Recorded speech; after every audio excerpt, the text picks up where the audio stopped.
తనకు ఒక్క అవకాశం ఇస్తే ఉపాధ్యాయుల సమస్యలపై పోరాడి వారి డిమాండ్లను నెరవేర్చే విధంగా పనిచేస్తానని వరంగల్, ఖమ్మం, నల్గొండ ఉపాధ్యాయ ఎమ్మెల్సీ స్వతంత్ర అభ్యర్థి ఎస్ సుందర్రాజ్ యాదవ్ అన్నారు. ఉపాధ్యాయ ఎమ్మెల్సీ ఎన్నికల్లో భాగంగా జయశంకర్ భూపాలపల్లి జిల్లా కేంద్రంలోని సంఘమిత్ర డిగ్రీ కళాశాలలోని లెక్చరర్స్ తో సమావేశమయ్యారు. ఈ సందర్భంగా అధ్యాపకులు, ఉపాధ్యాయులు ఎదుర్కొంటున్న సమస్యలను వివరించారు. సుందర్రాజ్ యాదవ్ గారు మరియు ఎక్స్ కూడా చైర్మన్ వరంగల్, విద్యావేత్త, రాజకీయవేత్త, అన్ని రకాలుగా అడ్వాన్స్ లీడర్గా ఉన్న యూత్ యంగ్ డైనమిక్ లీడర్.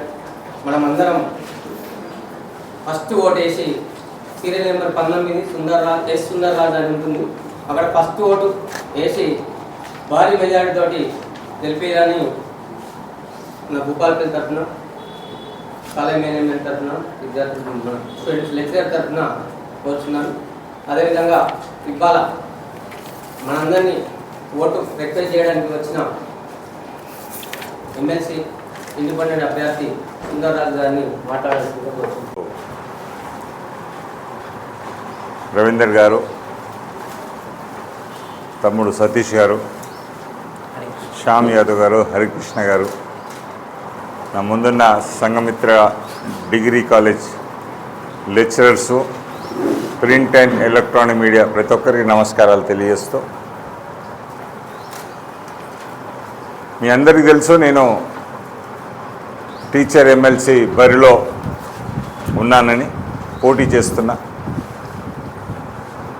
నేను పోటీ చేయడానికి కారణాలు ఇప్పుడున్న ఎడ్యుకేషన్ వ్యవస్థలో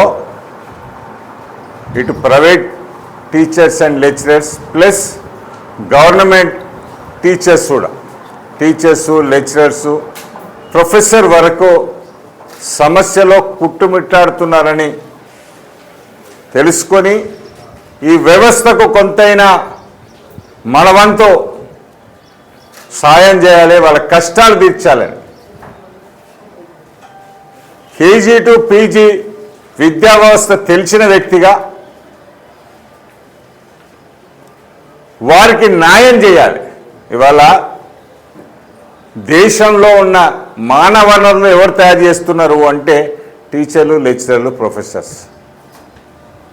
ఇవాళ స్కూల్స్ ఉన్నాయి కాబట్టికే ఇవాళ డాక్టర్లు, ఇంజనీర్లు, సైంటిస్టులు, కలెక్టర్లు, ఈవెన్ ఎమ్మెల్యేలు, ఎమ్మెల్సీలు కూడా మన బల్లెలకే వచ్చి ఆడిదాకా చేరుతారు.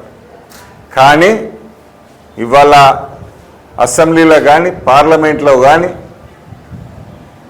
మన టీచర్ల గురించి మాట్లాడడానికి ఇబ్బంది పడుతున్నారు.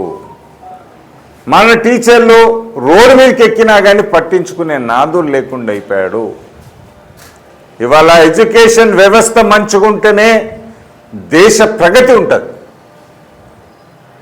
దేశానికి ముగ్గురు చాలా ఇంపార్టెంట్. అన్నం పెట్టే రైతు, దేశాన్ని కాపాడే సైనికుడు, దేశంలో చదువు చెప్పే ఉపాధ్యాయుడు అంత ఇంపార్టెంట్. ఉపాధ్యాయులు లేకుండా ఏ ప్రొఫెషన్ కాదు. ఇవాళ హ్యూమన్ రిసోర్సే ఈ దేశానికి వెన్నుముక లాగా తయారైంది. ప్రపంచ దేశాలన్నీ చూస్తే వాళ్ళందరితో కంపేర్ చేస్తే ప్రపంచంలోనే 33% ఉన్న యూత్ భారతదేశంలో ఉన్నది.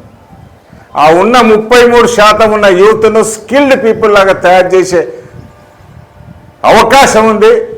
దానికి తగ్గట్టు మా అధ్యాపకులు, ఉపాధ్యాయులు ఉన్నారు. కానీ వారికి న్యాయం జరగట్లేదే. ఎటు చూసినా వాళ్ళు ఇబ్బందులు పడుతున్నారు కదా. జనరల్గా పాత పాలసీ కన్నా కొత్త పాలసీ వచ్చినప్పుడు అది మెరుగైనగా ఉండాలి. ఇలా ఓల్డ్ పెన్షన్ సిస్టమ్ తీసేసి సిపిఎస్ పట్టుకొచ్చినప్పుడు ఓల్డ్ పెన్షన్ సిస్టమ్ కంటే బాగున్నప్పుడే అందరు హర్షిస్తారు ఎంప్లాయీస్ అంతా. కానీ మొత్తుకుంటున్న సిపిఎస్ రద్దు చేయండి సార్, ఓపీఎస్ఏ నయం అని. నాకొక్క అవకాశం ఇవ్వండి, అధ్యాపకులందరినీ వేడుకుంటానా. సిపిఎస్ వల్ల ఎన్ని ఇబ్బందులు ఉన్నాయి, మీరు ఓపీఎస్ కంటే పెద్ద అడ్వాంటేజ్ పాలసీ తీసుకురావాలి.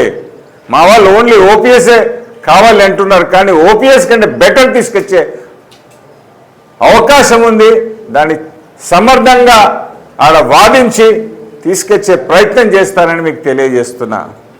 అదే కాకుండా 317 జీవో రావడం వల్ల ఎంతమంది ఇబ్బంది పడుతున్నారో మనందరికీ తెలుసు. దానికి 317 జీవో వచ్చినప్పుడు దాని గురించి ఆపే శక్తి ఉండి కూడా కౌన్సిల్ ఆపకుండా ఆ టైంలో ఫారెన్ పోయిన వ్యక్తులు ఉన్నారు.